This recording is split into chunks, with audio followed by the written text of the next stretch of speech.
$500 a week. That's what it costs for a dirty black boy like you to breathe on my sidewalk. Officer Craig Dawson snatched a rib straight off Byron Vance's grill, bit into it, and spit the bone onto the cart.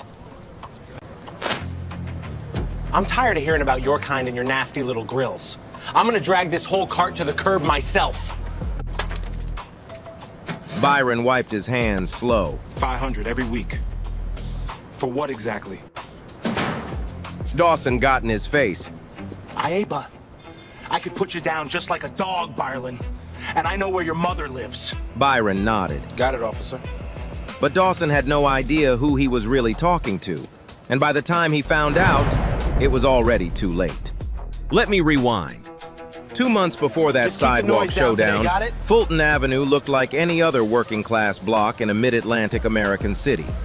Barbershops with faded awnings, a laundromat that had been there since the 80s, a corner store where everybody knew the owner by first name, and stretched along the curb, food carts, taco stands, flower tables, a woman selling homemade lemonade out of a cooler.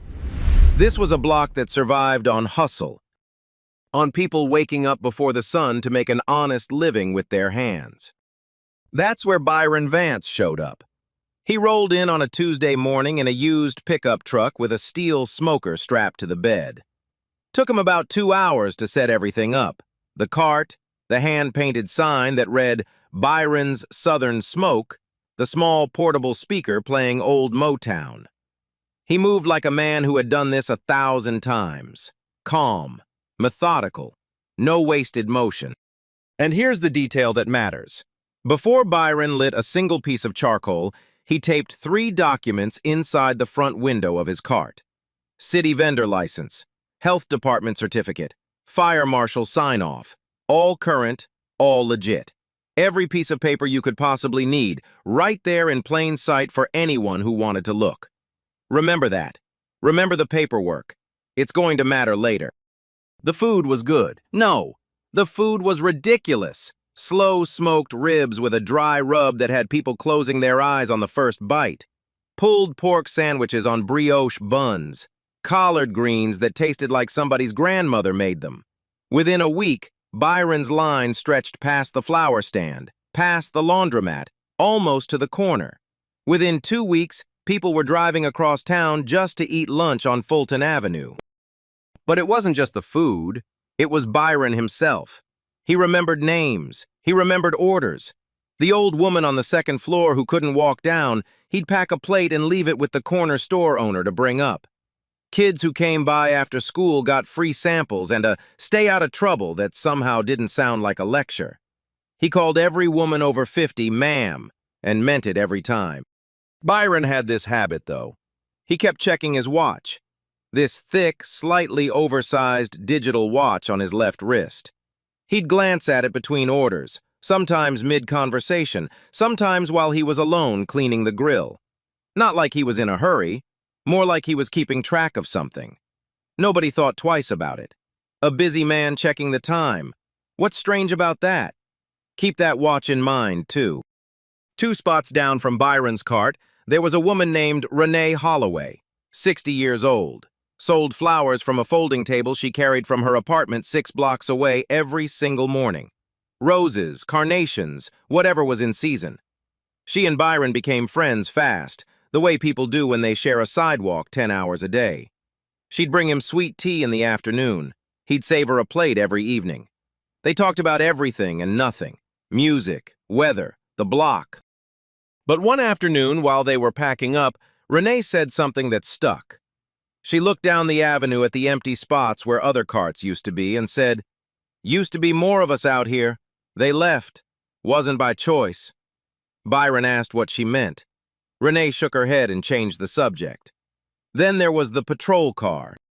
First week it drove past Byron's cart 3 times. Slow. Real slow. The kind of slow that's not about traffic. It's about being seen. The officer inside didn't wave, didn't stop, just looked. Looked at the cart, looked at Byron, then drove on. 3 times in 5 days, Byron noticed. Of course he noticed. But he didn't say anything, just kept cooking, kept smiling, kept checking that watch. And then there was Tomas Rivera, taco cart 2 spots up. Young guy, maybe 28, born and raised in El Paso. One evening, while they were both breaking down their setups, Tomas leaned over and said real quiet, "That cop, Dawson, he collects. You understand what I mean?" Byron said he didn't. Tomas looked at the ground. "You will." Week 3, Friday. The lunch rush had just died down and Byron was scraping the grill when a patrol car pulled up. Not driving past this time. Parked. Engine off. The door swung open and out stepped Officer Craig Dawson. 14 years on the force. 42 years old. Built like a man who used to be in shape and still thought he was. Dawson didn't get in line. Didn't wait. He walked straight past 6 paying customers, put both hands on Byron's counter, and leaned in like he owned the steel under his palms. "Smells good out here. Real good." He looked around at the customers, then back at Byron. "Lot of people. Lot of cash. Business must be booming, huh?" Byron set down his spatula. "Can't complain. You want a plate, officer?" Dawson didn't answer the question. He picked up a rib from the sample tray. Didn't ask, just took it. Bit into it slow, chewed like he was grating it, then tossed the bone back onto the tray. Right on top of the other samples. "Not bad." He wiped his mouth with the back of his hand. "So here's the thing. You got your little license up there, I see that. Good for you. But a license is a piece of paper, and paper doesn't mean much on this block. What means something on this block is me." He let that sit. The customers in line went quiet. A woman near the back pulled her kid a little closer.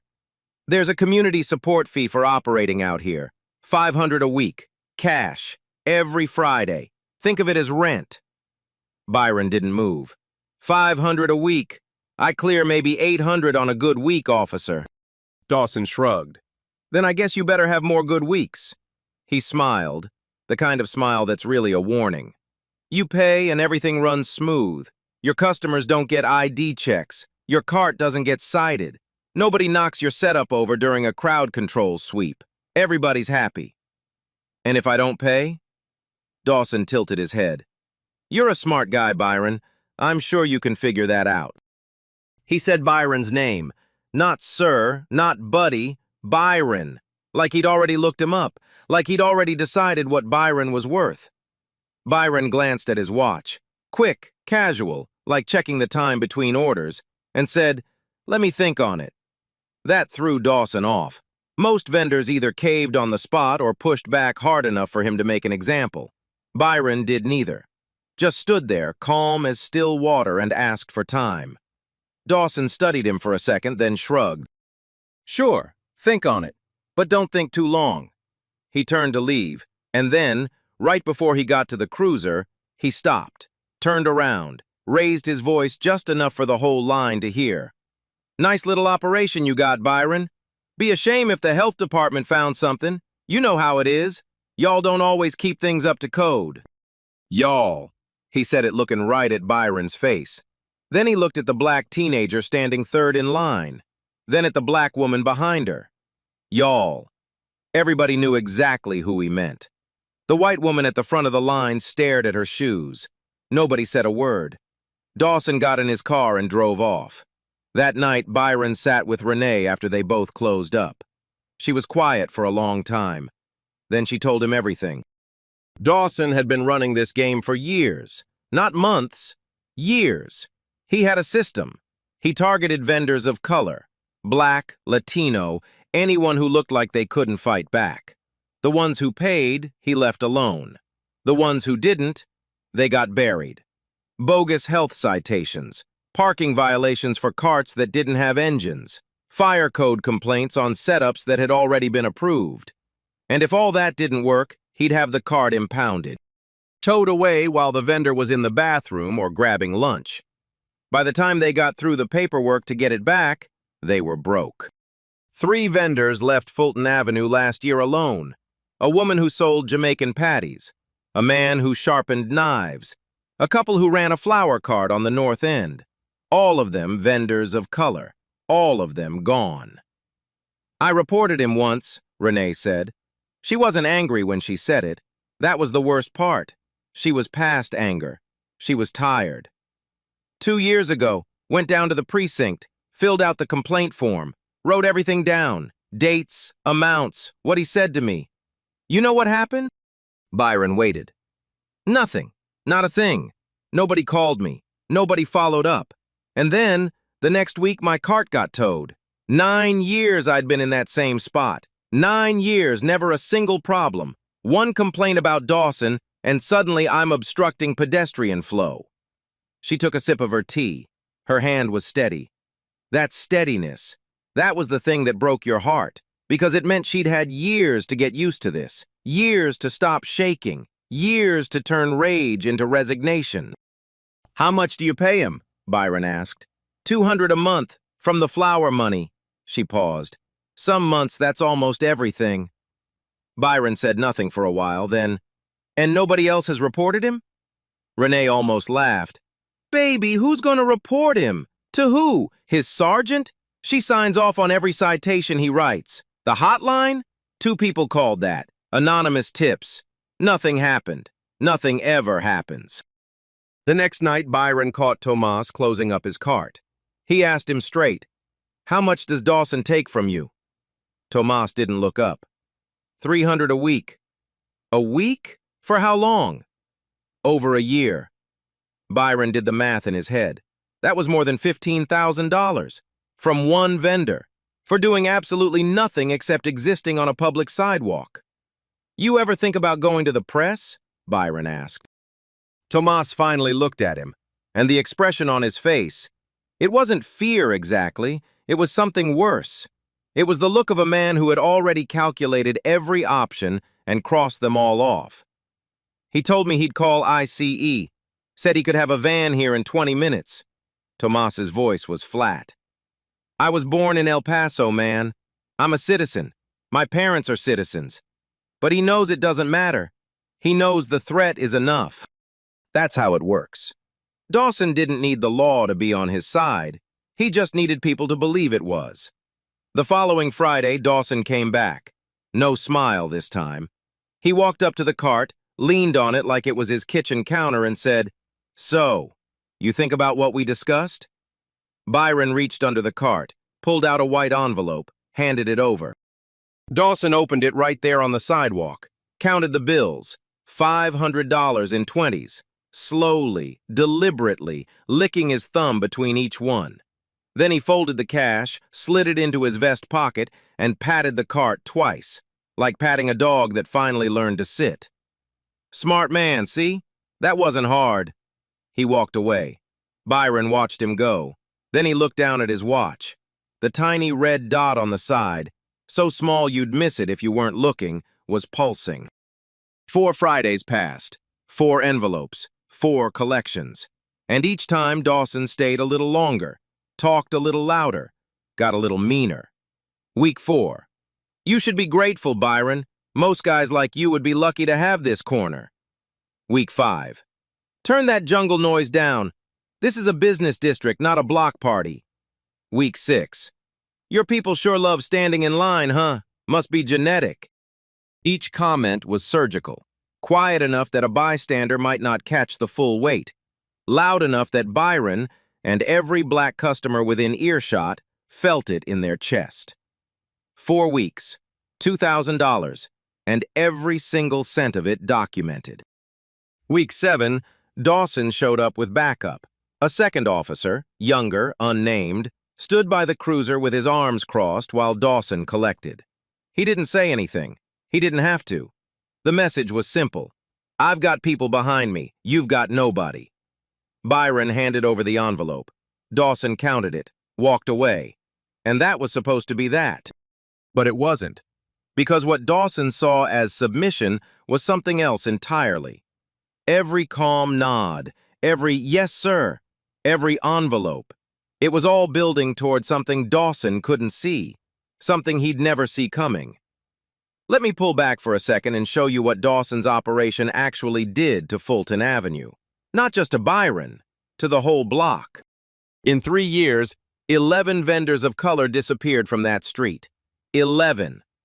A Jamaican patty stand that had been there since 2016. a Salvadoran pupusa cart that a mother and daughter ran 6 days a week, a man who sold handmade jewelry and had never missed a single day in 4 years. All gone. Not because they failed, not because the food was bad or the customers stopped coming, because one man with a badge decided they owed him money for the privilege of existing, and when they couldn't pay, he erased them. And here's the thing that should make you sick. The vendors who never got asked to pay, the ones Dawson never touched, they were all white, every single one. Same block, same permits, same sidewalk. But Dawson walked right past them every Friday like they were invisible. The pattern wasn't hidden, it was obvious. It was sitting right there in the open, and nobody with the power to stop it cared enough to look.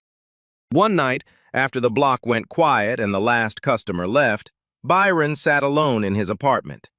The framed photo from his cart, the one he kept tucked by the register, the one he sometimes touched between orders without even realizing it, was sitting on the kitchen table in front of him. A younger man, same build, same jaw, same eyes, wearing an apron just like Byron's. Byron picked up his phone and dialed. Colleen. His voice was steady, but there was something underneath, something he'd been holding down for weeks. I need to know we have enough, because I'm watching this man do to these people exactly what was done to... He stopped, took a breath, started again. I need to know it's going to be worth it. The voice on the other end said something we can't hear. Byron nodded, hung up, and sat there in the dark for a long time, staring at that photograph. Remember that name, Colleen, and remember this phone call, because nothing about it was what it seemed. The next Friday, week 8, Dawson showed up with news. He was leaning against Byron's cart before Byron even saw the cruiser pull up. Price went up. Byron looked at him. What? $7.50 a week, starting today. $7.50? That's almost everything I make. Dawson picked at his teeth. Then maybe this ain't the corner for you. There's other spots, worse spots, rougher neighborhoods. Might be more your speed anyway. He let that hang. Your choice. The threat wasn't even disguised anymore. Pay more or disappear, just like the 11 before him. That same week, Renee told Byron she was shutting down her flower stand at the end of the month. She said it the same way you'd say you're switching laundry detergent. Flat, final, like the decision had been made a long time ago and she was just now saying it out loud. Can't do both anymore, she said. Can't pay him and pay for my medication, so I'm choosing my medication. She folded a tablecloth and set it in her cart. 22 years I've been on this block, Byron, before Dawson, before his precinct even existed in this district. But you can't fight a uniform, baby. You just can't. She didn't cry. She didn't raise her voice. And that calm, that practiced, exhausted 22 years of this calm was worse than any scream. After she left, Byron stood at his cart alone. The block was empty. The streetlights were buzzing.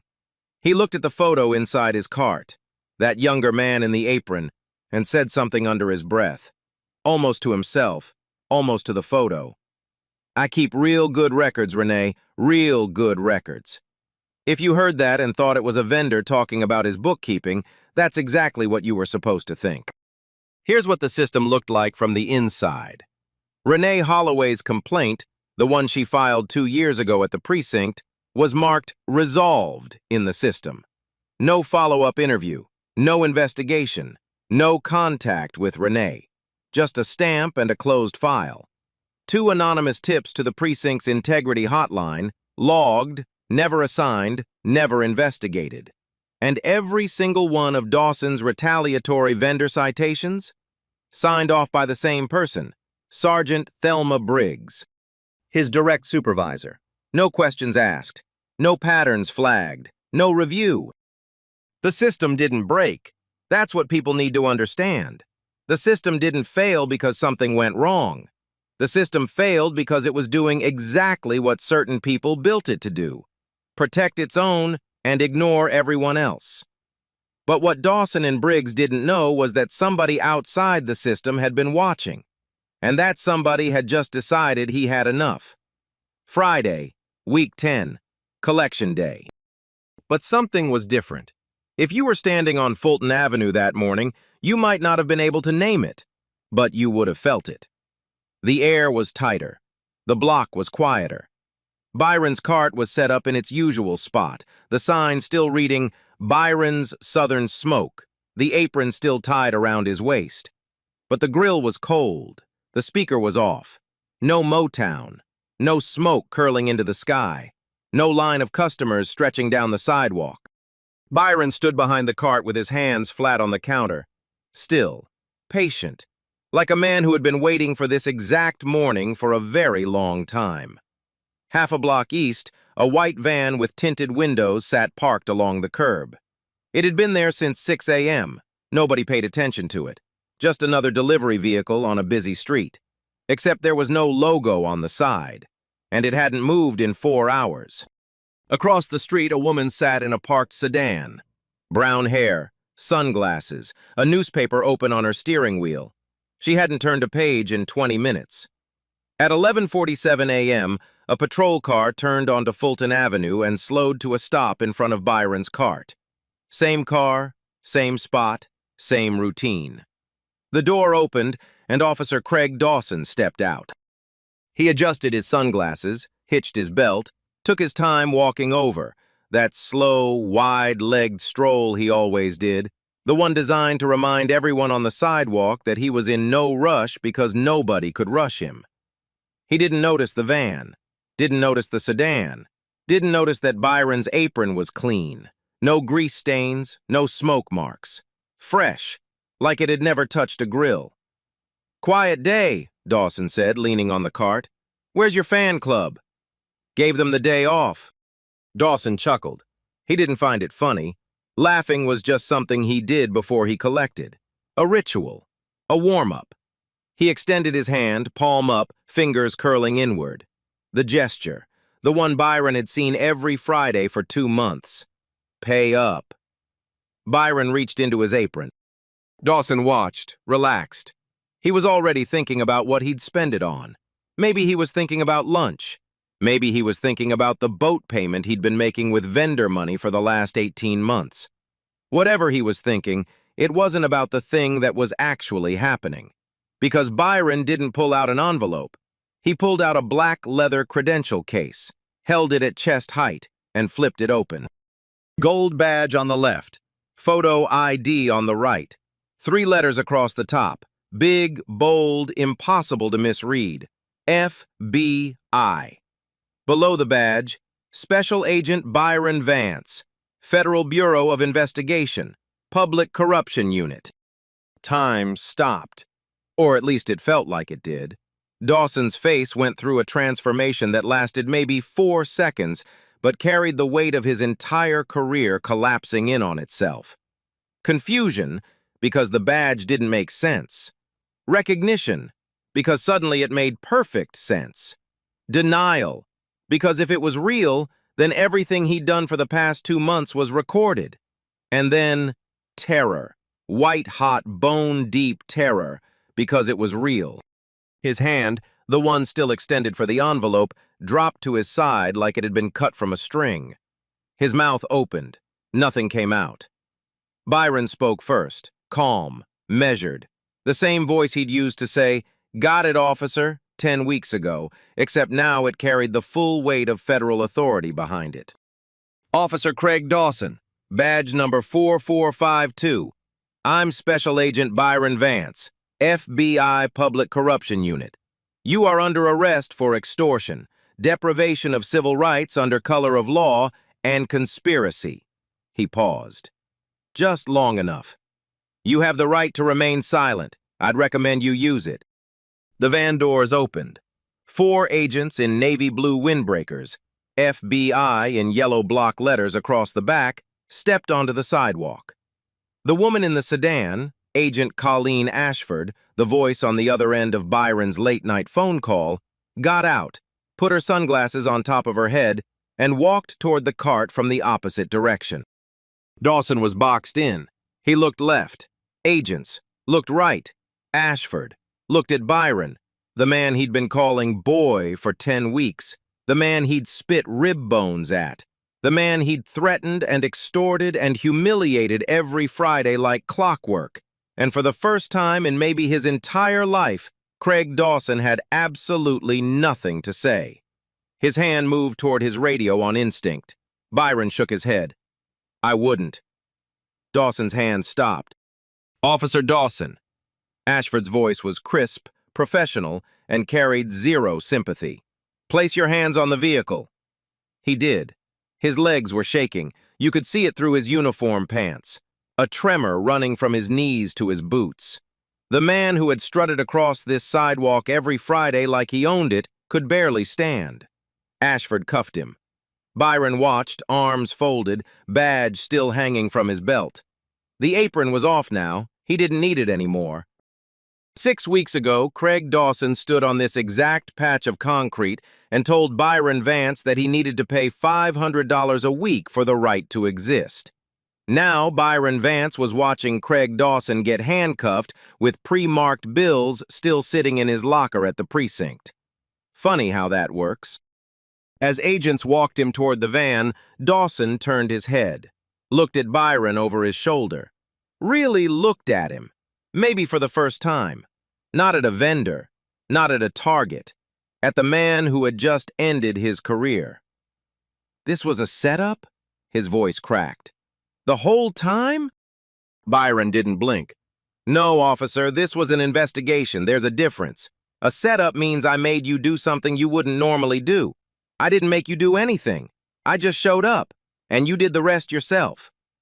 They put Dawson in the van. The doors closed.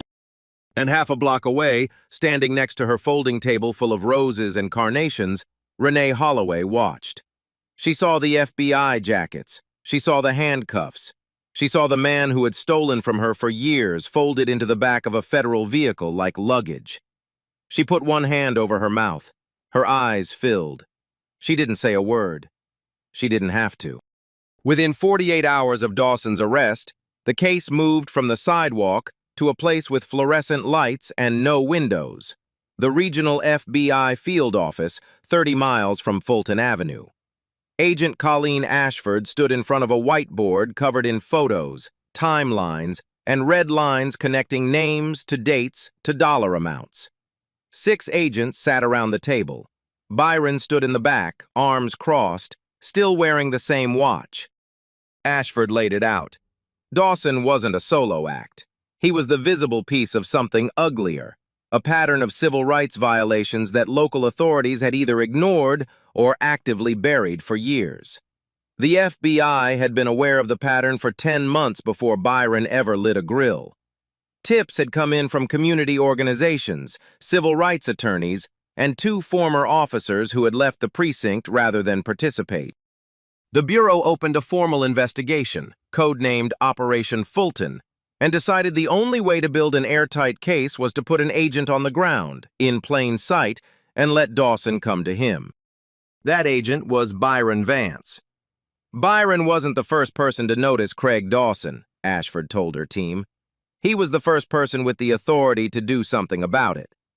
Now let me walk you through what Byron built over those 10 weeks, because this is where the case went from a street-level shakedown to a federal prosecution. First, the audio. Byron's wristwatch wasn't a watch. It was a concealed recording device approved by a federal magistrate under Title III, a wiretap order. Every conversation between Byron and Dawson, from the first community support fee to the last collection, was captured in broadcast-quality digital audio. 8 separate recordings, time-stamped, geotagged, backed up to a secure FBI server every night. Every racial slur, every threat, every dollar amount, all of it. Second, the video. The watch wasn't the only device. Byron's apron had a button camera sewn into the chest, a second recording angle that the outline never mentioned until now, because Byron never mentioned it either. It captured Dawson's face during every interaction, his hand reaching for the envelope, his fingers counting the bills, his expression when he made the comments about jungle noise and your people. This wasn't a case built on he said, she said. This was a case built on Dawson's own face saying it all. Third, the money. Every dollar Byron handed to Dawson came from the FBI, pre-marked bills, serial numbers logged before each Friday exchange. When agents searched Dawson's locker at the precinct the morning of the arrest, they found $3,200 in marked bills, some still inside the white envelopes Byron had used. Dawson hadn't even bothered to move them. That's how safe he felt. That's how untouchable he believed he was. Fourth, the victims. While Byron held his cover on Fulton Avenue, Agent Ashford had been working the other end. Over the course of 3 months, she contacted 8 former vendors, people who had left the block because of Dawson. She met them in coffee shops, in church basements, in living rooms. One by one, they gave sworn statements. Names, dates, amounts, exact words Dawson had used. Renee Holloway was among them. So was Tomas Rivera. So were 6 others who had never met each other but told the same story with the same details. Because the truth doesn't need coordination. Fifth, the finances. The FBI subpoenaed Dawson's bank records. What they found was a mess he couldn't explain.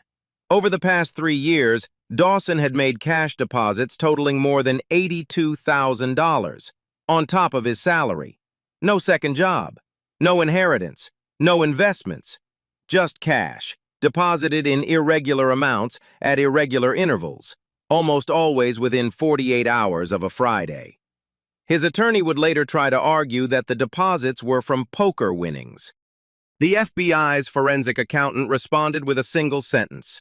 Officer Dawson would have to be the most prolific poker player in the history of the Mid-Atlantic region. The evidence wasn't strong, it was overwhelming. It was the kind of case federal prosecutors dream about, the kind where every piece supports every other piece, and the defendant's only real option is to decide how much of his life he wants to lose. But the investigation didn't stop at Dawson. Agent Ashford pulled the supervisory records of Sergeant Thelma Briggs, Dawson's direct superior. What she found was a paper trail of institutional failure so consistent it stopped looking like negligence and started looking like policy. Every complaint filed against Dawson crossed Briggs's desk. Every single one. Renee's, the 2 anonymous hotline tips, a written letter from a former vendor's attorney. All of them were closed within 48 hours.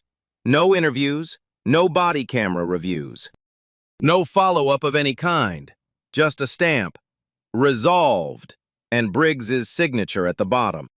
Briggs didn't pull the trigger, Ashford told her team, but she handed him the gun every single time. That's not negligence, that's facilitation. Briggs was placed on administrative leave pending a federal civil rights investigation. Her access to department systems was revoked the same afternoon. 3 days after the arrest, Dawson sat in a federal interrogation room. No sunglasses, no gun belt, no smirk. Just a gray sweatshirt, a plastic chair, and a union attorney next to him who looked like he already knew how this was going to end. Across the table sat Byron Vance, suit, tie, badge on his belt, a binder in front of him thick enough to prop open a door. Dawson spoke first. He was trying for defiance, but it came out thin. "This is entrapment. You came to my beat. You set me up." Byron opened the binder, didn't look up. Entrapment is when law enforcement induces someone to commit a crime they wouldn't otherwise commit.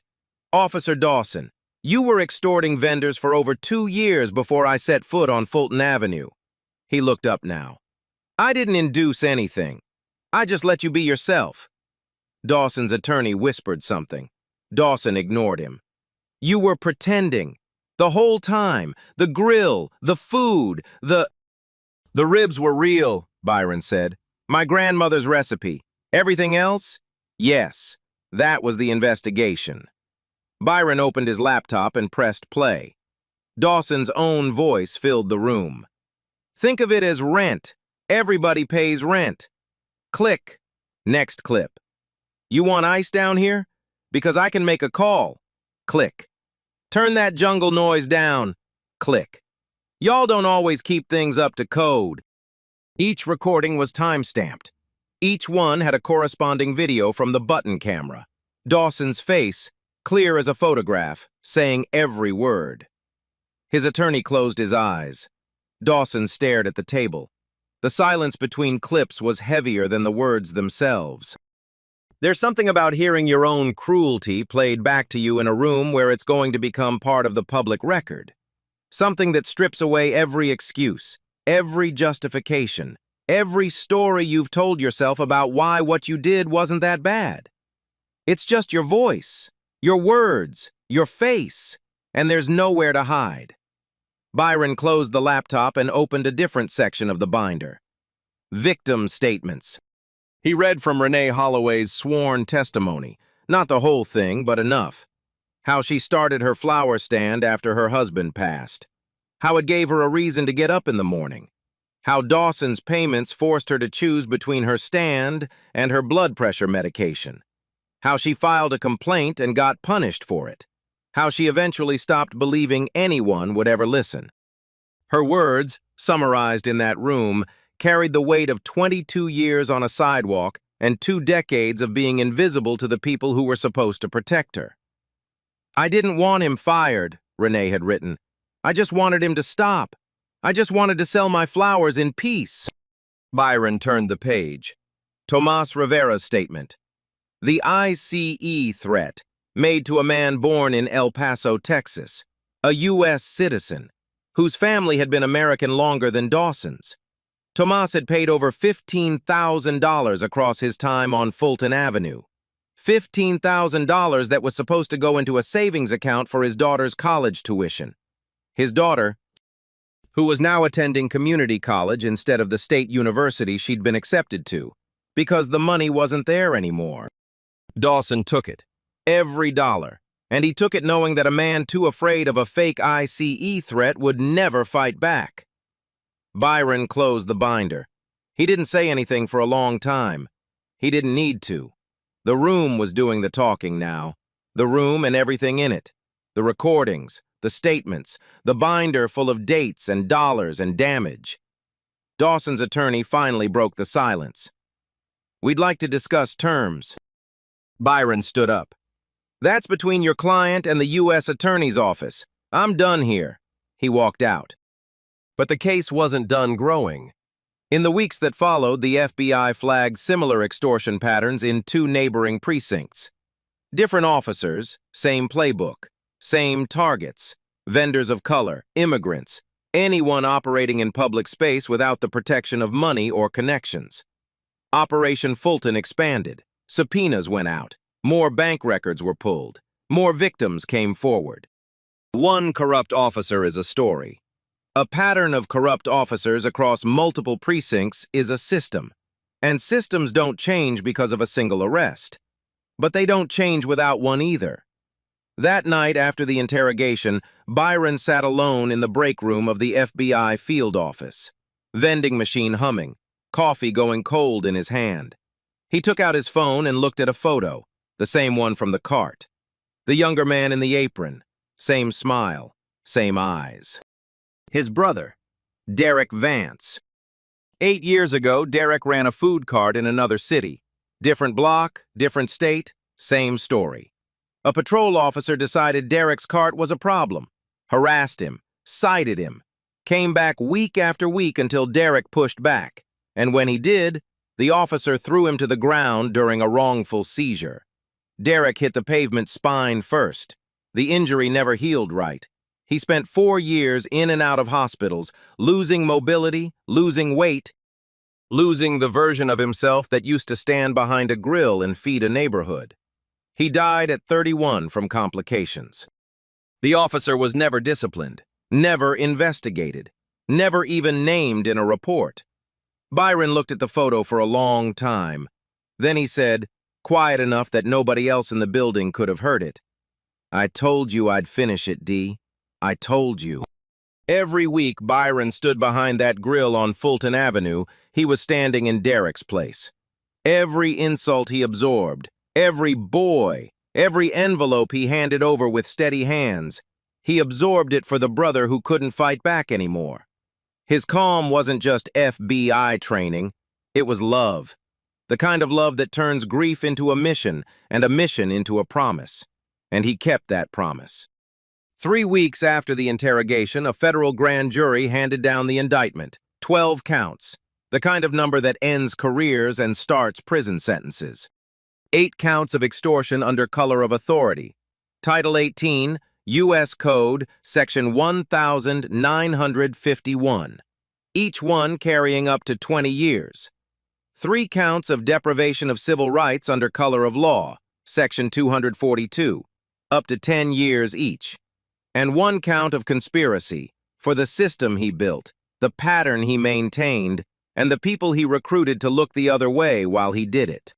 12 counts, 20-plus potential years behind bars, all because Craig Dawson looked at a man in an apron and decided he was nothing. The booking photo hit the local news that evening. No sunglasses, no smirk, no uniform. Just a man in a gray t-shirt staring into a camera with the expression of someone who just realized that the life he built was built on a foundation that someone else had just pulled out from under him. But the indictment didn't stop with Dawson.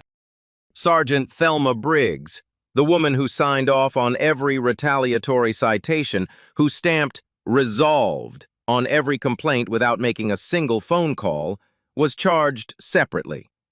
Obstruction of justice, failure to report known criminal activity by a subordinate officer. She was terminated from the force the same day. Her pension, 14 years of contributions, was frozen pending the outcome of her trial. Accountability doesn't just mean catching the person who pulled the trigger. It means catching the person who looked the other way and pretended they didn't hear the shot. Dawson's attorney tried to fight. Of course he did. He filed motions to suppress the recordings. Denied. Motions to dismiss on entrapment grounds. Denied. A motion arguing that the pre-marked bills were planted. Denied so fast the judge didn't even leave the bench.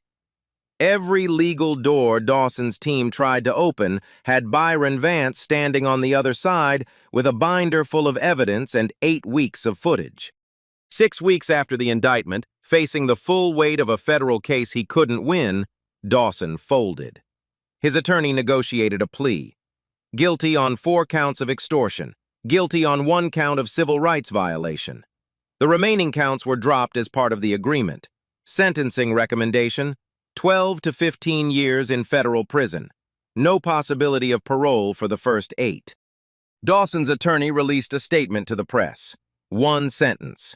My client accepts responsibility for his actions. Accepts responsibility. That's a nice way to put it. Here's another way. A man who spent 3 years robbing working people at the point of a badge finally ran out of people who would let him get away with it.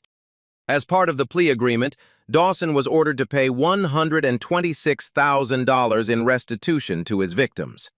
That number, calculated from bank records, vendor statements, and FBI financial analysis, represented the total amount he had extracted from minority vendors on Fulton Avenue across 3 years. It wouldn't undo the damage, wouldn't bring back the businesses that closed, wouldn't give Tomas's daughter the university tuition that disappeared into Dawson's pocket. But it was an acknowledgement, in writing, in law, on the record, that what he took didn't belong to him. The city council, under pressure from the publicity surrounding the case, announced 3 reforms within 60 days of the sentencing. First, an independent civilian oversight board for all police interactions involving street vendors and small business operators. No more complaints disappearing into the precinct that generated them. Second, mandatory body camera activation for every officer-initiated contact with a vendor. No exceptions. No technical malfunctions. The camera goes on before the conversation starts, or the conversation doesn't happen. Third, a dedicated complaint hotline for vendor harassment, routed to an outside agency with no connection to local precincts. The kind of hotline that Renee Holloway needed 2 years ago and didn't have. 3 reforms. Not perfect, not enough, but 3 more than existed before Byron Vance set up a smoker on Fulton Avenue. The last image of Craig Dawson that anyone on Fulton Avenue would ever see was this. A man in an orange jumpsuit, hands cuffed in front of him, head down, being walked from the courthouse to a transport van. He passed the same sidewalk where he used to collect envelopes, the same corner where he once told a black man that breathing on his block cost $500 a week. He didn't look up. He didn't look at anyone. He just walked. And 2 blocks away on that same stretch of Fulton Avenue, Renee Holloway unfolded her table, set out her buckets, and arranged a fresh batch of roses in the afternoon sun. Byron was there. He helped her carry the heavy ones. Neither of them said much. They didn't need to. The flowers were back. That was enough. Byron Vance didn't stay on Fulton Avenue. Within a month of the sentencing, he was reassigned. Different city, different block, different name on the cart. The details are classified. They have to be. But the pattern is the same. He goes where corruption feeds on the vulnerable. He becomes one of them. He cooks, he cleans, he smiles. He absorbs whatever they throw at him. And when he has enough, he opens the binder and lets the system do what the system should have been doing all along. Byron Vance doesn't look like a federal agent. That's the whole point. He looks like the people the system forgets, because he refuses to let them be forgotten. Now, this story is fiction.